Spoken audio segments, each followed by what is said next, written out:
Pour la quatrième lune, Épervier, la lune de l'Aune, pour les natifs nés le 18 mars au 14 avril. Leur mot-clé est la paix, leur divinité Bran. Ils poussent au bord des marécages et de la brume, où ils prennent un air fantastique. En hiver, tout à coup, il se fait bon vivant, tout couvert de chatons, de fruits et de gros bourgeons. C'est peut-être pour cette raison qu'il est un symbole de vie après la mort. De ses feuilles, de ses rameaux et de son écorce, on produisait jadis trois teintures, verte, brune et rouge.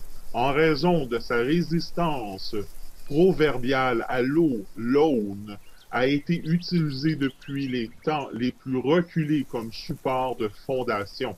Dans la mesure où il se prête également à la fabrication d'instruments à vent, il renvoie au symbolisme du combat auquel les guerriers étaient encouragés par le son d'un corps. Solidité, résistance et force de caractère, tels sont les traits marquants de ces natifs obsédés, impétueux et déterminés à atteindre leur objectif qu'ils poursuivent sans se ménager. Nés pour commander et pour combattre, ils risquent cependant de heurter par leur rudesse des caractères plus indécis et sensibles. En compensation, et malgré leur despotisme, ils sont généreux, brillants et courageux. De vrais leaders, en somme, incomparables quand il s'agit d'organiser et de diriger. L'autoritarisme ne les quitte pas non plus en amour, où ils manifestent toute leur fougue en se jetant à corps perdu dans leurs relations, sans perdre le temps d'apprécier leurs conséquences.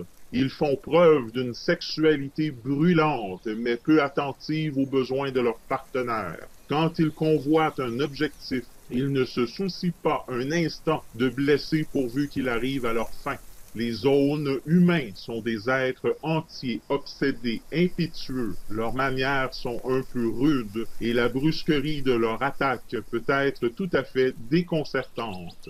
La femme Aune n'aime guère la féminité, ou plutôt elle adopte pour elle-même un comportement masculin. Elle parle fort, marche vite, fait tout avec vigueur, mais admire la douceur et l'élégance chez les autres.